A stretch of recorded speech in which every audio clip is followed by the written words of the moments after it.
It's an Orlando community whose rich black history is often overshadowed by hardship. Yeah, we are talking, of course, about Parramore, the community bordered by I-4 to the east, Tampa Avenue to the west, and split in half by the 408, has a much deeper story to tell. News 6's Treasure Roberts was among those on a very special bus tour today to learn more.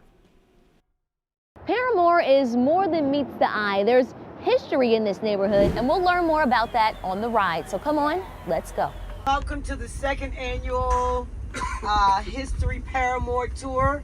Orlando's Downtown Development Board Thursday brought dozens of people aboard the Parramore Historic Bus Tour.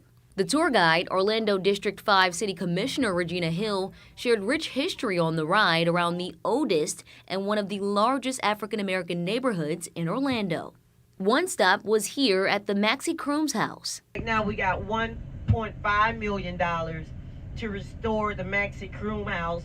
Woodford James Maxie and his wife, Mamie Crooms, were prominent members of Orlando's black community. Maxie became one of Orlando's 3 original letter carriers. Christy Versace has lived in Orlando since 1980.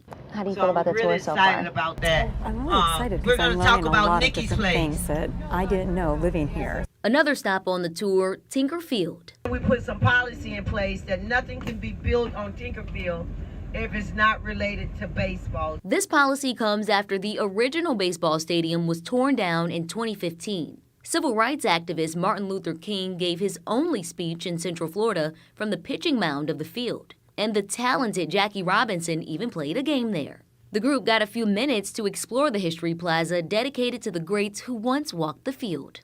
Parramore!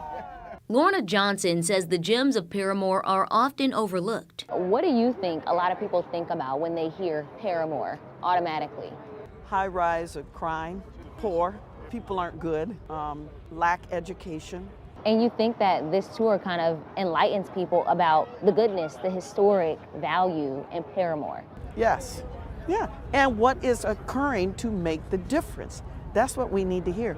We always hear the bad. You know, the news always wants to broadcast, all the bad. But there's good that is being done. Now we need for you to get back on the bus. The last stop, Wells-Built Museum, which was once the Wells-Built Hotel, opened by Dr. William Monroe Wells. After he died, the city took it over and the building sat abandoned for 25 years. It was slated to be demolished, and the founder, Senator Geraldine Thompson, today got involved, and we're now utilizing the space as a museum, and it's registered historically. Famous singer and pianist Ray Charles stayed here after performing at the South Street Casino, also owned by Wells.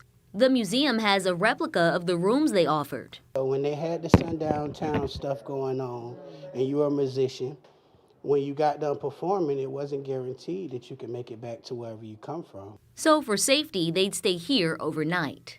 By the end of the tour, residents who lived in or near Orlando for years left knowing more than they did before. In Orlando, Treasure Roberts, getting results, News 6. I felt like I just got a history lesson. I learned a lot Parramore. in that story. I love that on this bus tour, everyone did not look like Treasure. And I feel like that's important for a community, and they want to learn more, and that's the only way we're going to get along is to learn about other areas. Absolutely. Yeah, Parramore has so much history too. Very interesting stuff in there, and interesting to see the woman in the piece saying that the news always covers the bad. Well, tonight, Treasure Roberts carried Remember the that. good there. Remember Yes, that, for sure. All right, let's get you over.